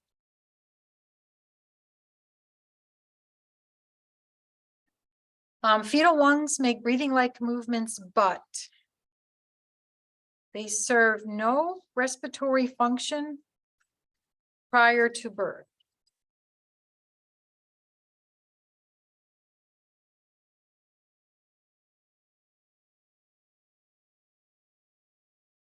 Where did it go? So breathing-like movements only strengthen the respiratory muscles.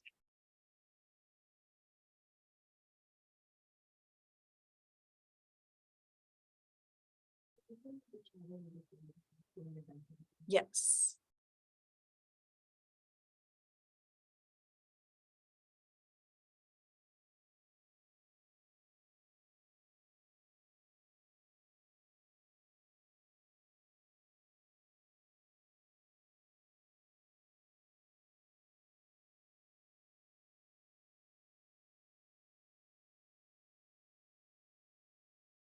So breathing-like movements in the fetus only serve to strengthen the respiratory muscles. There is no gas exchange taking place in the lungs.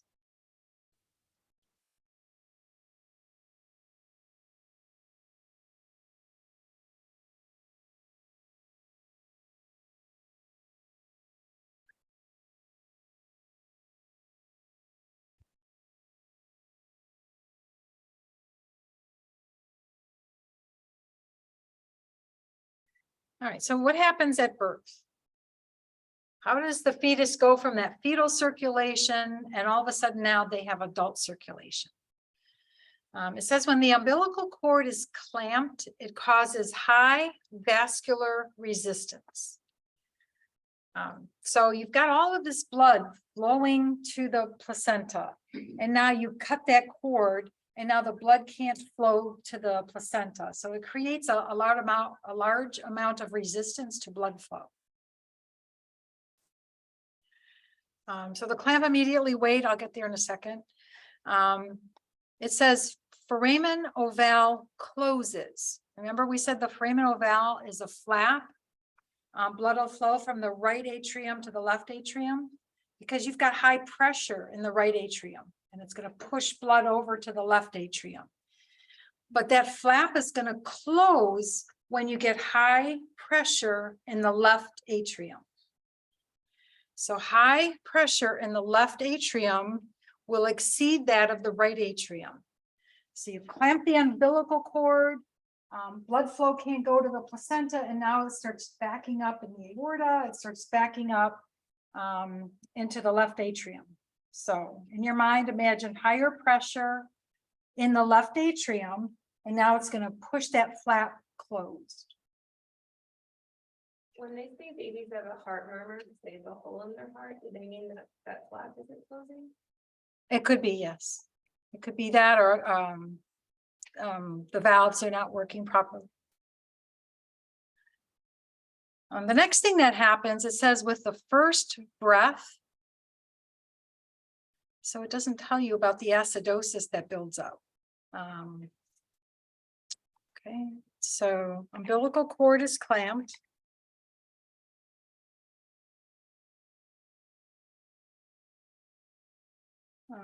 No more oxygen from the placenta to the newborn, I guess. Lactic acid builds up. CO2 builds up.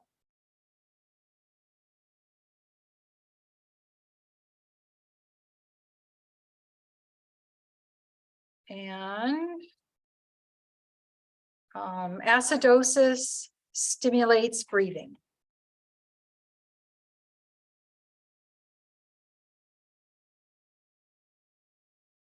So I wrote, umbilical cord is clamped. No more oxygen from the placenta to the newborn. Lactic acid builds up because if you're not getting oxygen, remember the cells produce lactic acid without oxygen. So lactic acid builds up, CO2 builds up. So now the pH in the blood drops. And acidotic pH is a strong stimulus to the medulla to start initiating breaths. So then it says acidosis stimulates breathing. So the newborn takes a deep breath, and that's going to cause the pulmonary vascular resistance to decrease. I guess the negative pressure popping open the alveoli, pulmonary vascular resistance goes down, and now the pulmonary vessels open up. It says blood flow increases to the lungs. All right, so it was the blood would go into the aorta. Forget about going to the lungs. It would just go straight. I didn't say that right. Blood in the pulmonary arteries wouldn't go to the lungs. It would go straight over the ductus and into the aorta. But now those pulmonary vessels open up, and now that becomes the pathway of least resistance. So blood comes into the pulmonary artery and it's, oh, I'm just gonna flow to the lungs. That's the best way to go. And the blood starts flowing to the lungs. Then the ductus arteriosus closes, but it doesn't close immediately like the foramen ovale. It closes over a few days. Like there's no blood flowing through it and eventually it closes.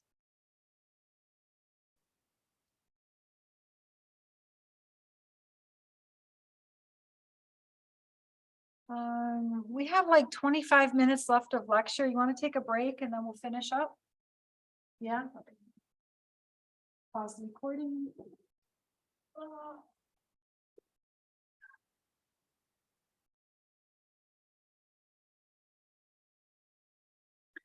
All right, so here it says most deliveries are uncomplicated. And I know working in neonatal ICU, you start wondering if it's possible for a baby to be born and there's no complications and they're healthy, there's nothing wrong with them, because you're only dealing with a population of difficult deliveries and then babies with complications after the delivery. So after a while, you start thinking, oh my gosh, is this what happens? But again, it's only a small percentage of newborns. Usually everything is uncomplicated and birth happens normally. The head should present first, the head being the largest part of the fetal and then the newborn body. So the head presents first, meaning it comes out of the birth canal first. And it will be face down. In 4% of all births, instead of the head coming down first, the feet come down first. And that's called a breech delivery. And the reason it's a problem is because if the shoulders come through, but the head can come through, it can cause strangulation and lack of oxygen to the head during a delivery. So it's not okay for a breech delivery. Usually those will become a C-section. The newborn is placed in a radiant warmer. And the way that it works is the heat is coming from the warmer above. And if you put your hand through it, you don't feel any warmth in the air.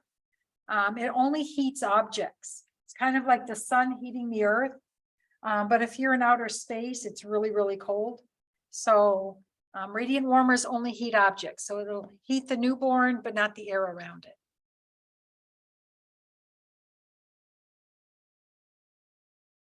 Oh, here it is. You guys already wrote this down though. Most of it anyway. So the onset of respiration includes for stimuli, the suddenly cold skin. It's like jumping into a pool of cold water.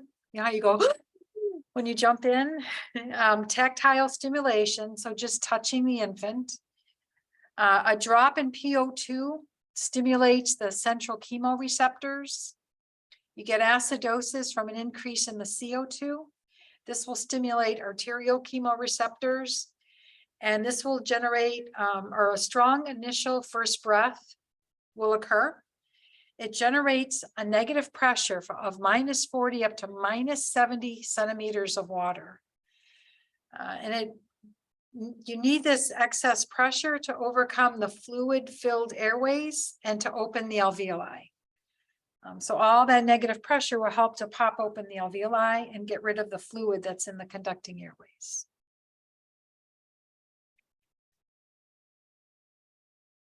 Right, so in the delivery room, they have the first 5 minutes of life where every minute there's certain criteria that need to be met. And if you're not meeting that criteria, then this is what you do to intervene. So it tells you what to do. So the first minute you want to warm the infant, use warm towels to dry. You place the infant in a radiant warmer. You stimulate the newborn by drying them, suctioning their nose and mouth with a bulb syringe.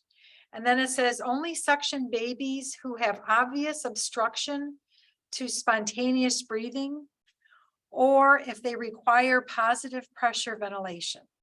So again, the American Heart American Heart Association neonatal advanced life support.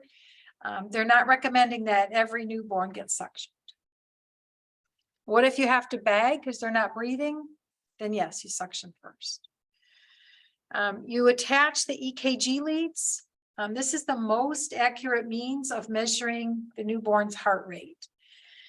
So it's also possible to palpate a pulse via the stump of the umbilical cord, but they're saying it's not as accurate. It's best to just hook up your EKG leads, and that's going to give you an accurate heart rate.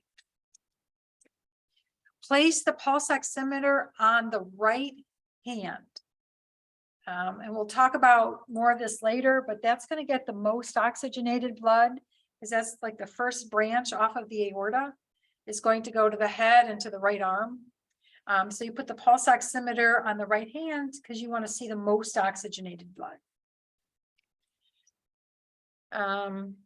You assess the appearance, the breathing, the heart rate, and the oxygen saturation.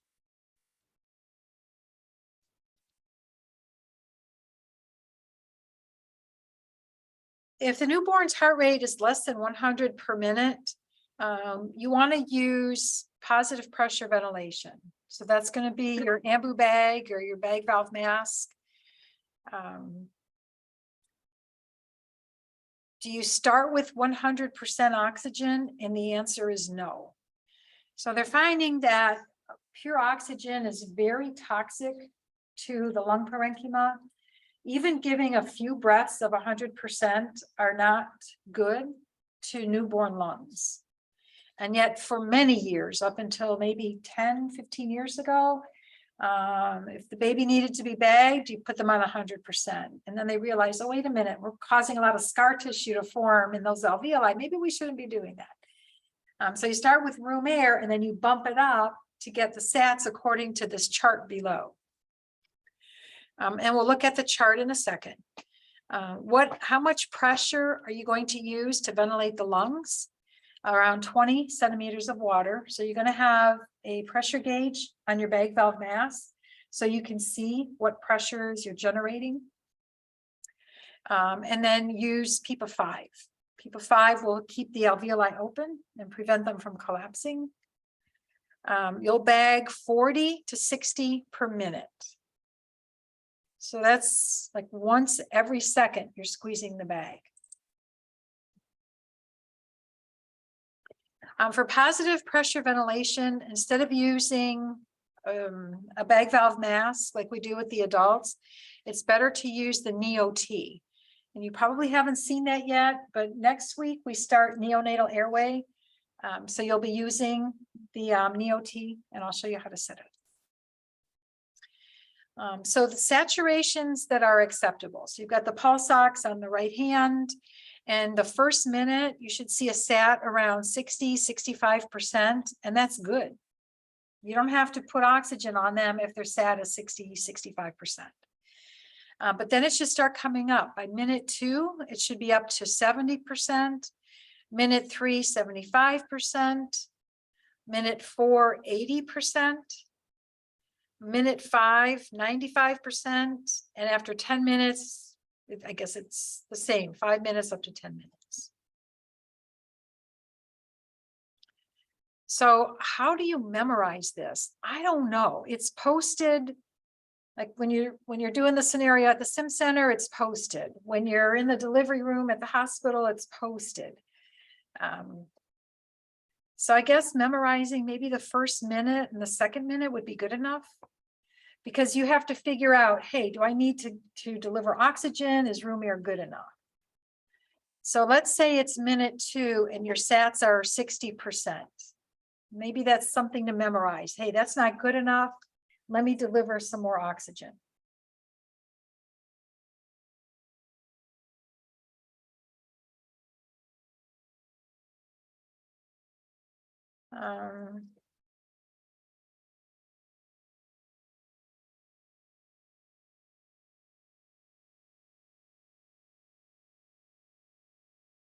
All right, so for minute 1, I put some scenarios up.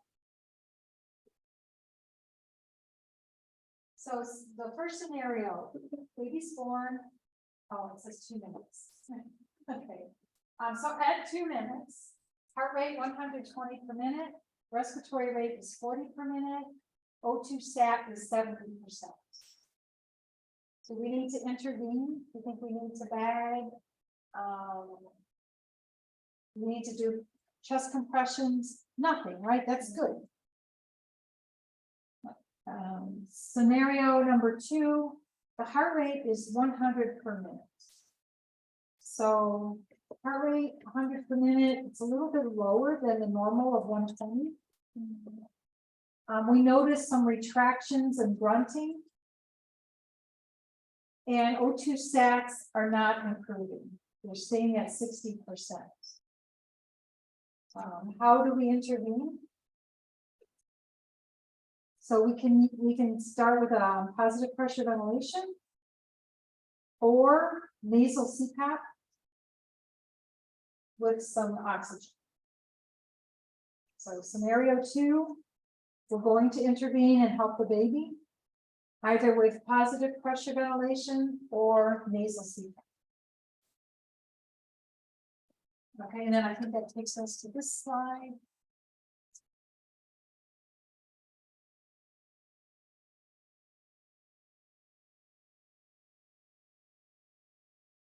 We have like 5 minutes left.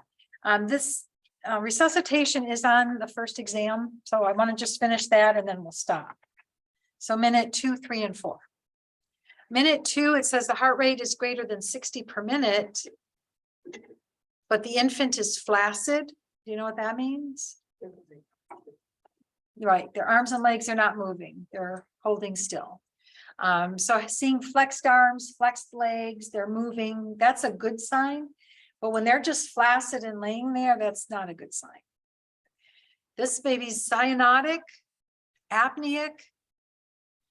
So we want to keep bagging.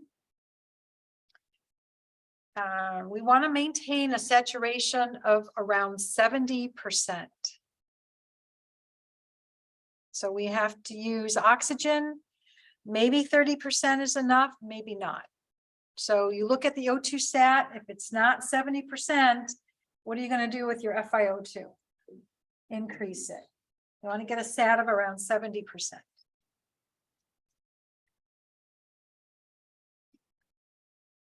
Okay, and then if the heart rate is less than 60 per minute, you want to begin compressions and intubate the infant.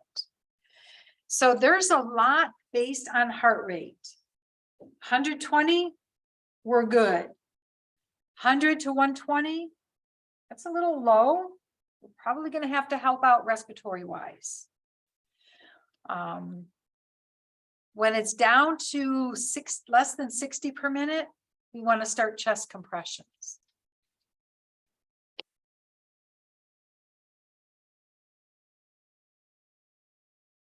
And when compressing, can you see in the picture how you wrap your hands around the infant's chest and you use your thumbs to compress?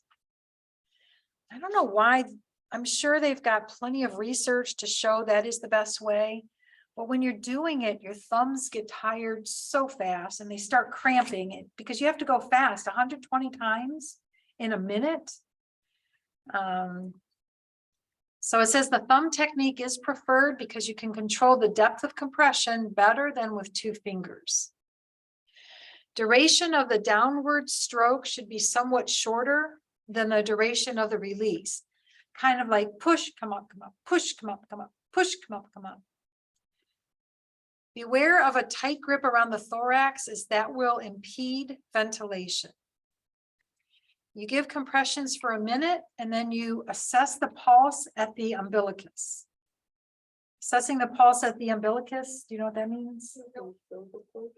At the umbilical cord.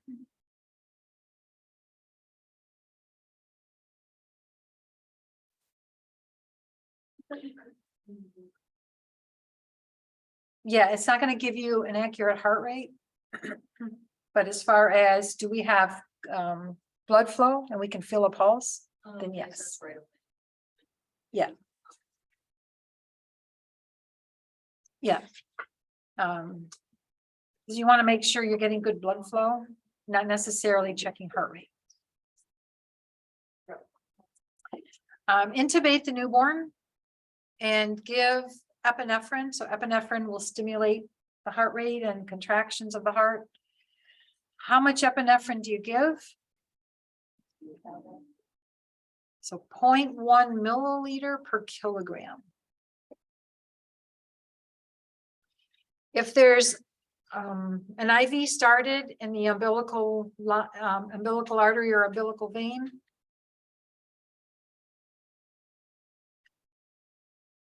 I think they have to cannulate the umbilical vein. It doesn't make sense to cannulate the umbilical artery and push blood into, push medicine into an artery, push medicine into a vein.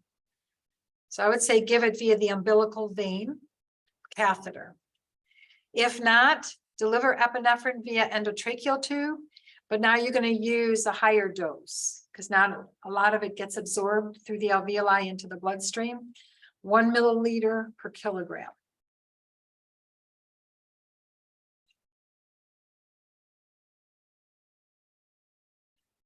And we know that epinephrine increases blood pressure, and you want to achieve a mean blood pressure equal to their gestational age.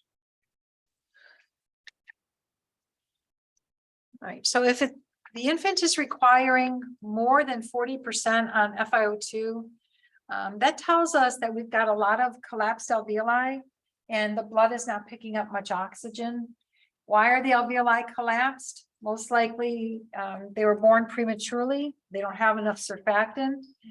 So that's our indication to give surfactant. So you're looking for FiO2 more than 40% at birth equals give surfactant. It's written there. I don't have to rewrite it in the chat. You need to know the dosage for Curasurf. So that's the most common surfactant being used is Curasurf. Comes from pig lungs. They grind up pig lungs and get the surfactant out and deliver it to the newborn. And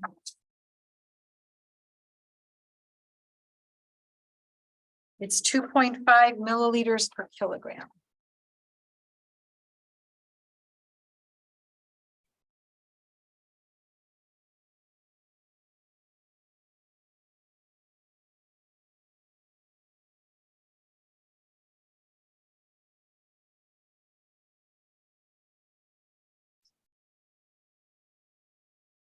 So 2.5 milliliters per kilogram is the dosage for Curasurf.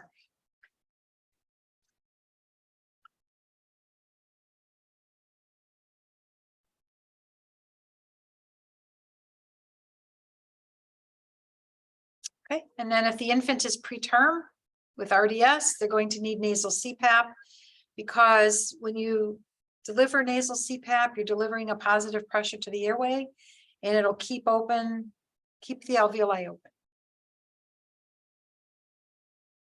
And that's it. So you guys have an exam 2 weeks from today when you come back. And Sean, these 2 PowerPoints. So Yes.